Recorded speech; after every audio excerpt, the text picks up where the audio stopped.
sa paghiring-hiring, sa ako lang yung nadunggan, dugay-dugay naman ni buol naman kaning paminaw ng siging hiring aning drogas, ang gihisgutan, ang nangamatay nga mga adik. About anang drogas. Drogas. Drugs ba? Tingin ay mong tupad. Tingnan na'y nagsuyog sa inyo. Tingnan. Di ba mo sanong naawi among silingan? Ako naay ako.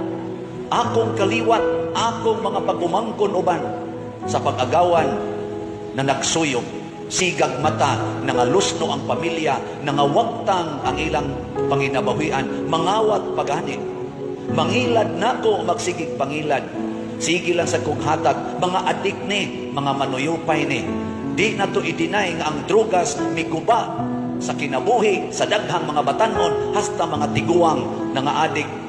Sungugon pamanggani sa lisuran ng tiguang maadik. Lisod kayong tiguang maadik, mawa na gibuot. Ngilingi ay mong tupad usab na, di ka adik. Di na. Unya karon, sa paghiring-hiring, sa ako lang yung nadunggan, dugay-dugay naman ni buol naman kayo ni paminaw ng siging hiring aning drogas, ang gihisgutan, ang nangamatay nga mga adik.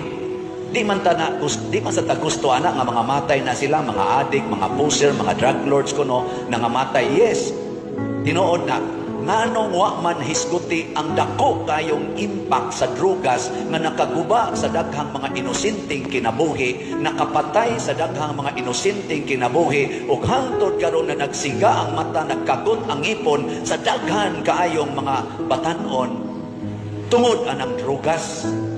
Dili ba din na milad sad nga epekto sa drogas? Wa ba nato patya ang kaugmaon sa daghang mga batanon o mga tiguang?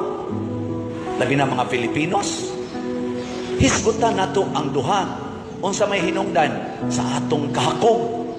Ang mga dawok ay kwarta ng mga drug lords siging baligyag drogas, why pakialam unsay mahitabo sa katawhan na ilang mga silingan. Mga estudyante, tagaan ng drogas, di nakalampos og eskwela, mga bana ni suyog, patay ang pamilya hastang mga anak. Pari ni suyog, patay ang parisyoner, patay ang kolekta, kaga ang parokya, murag adik sad. Ari na to na ilimod, na ay mga naa sa simbahan nga na nagsuyog sad. Nganong ato man ang i-deny? Ato ning hisgutan tanan, unsaon pagbuntog, sunda si Kristo. Ihatag ang tanan ngadto ni Kristo.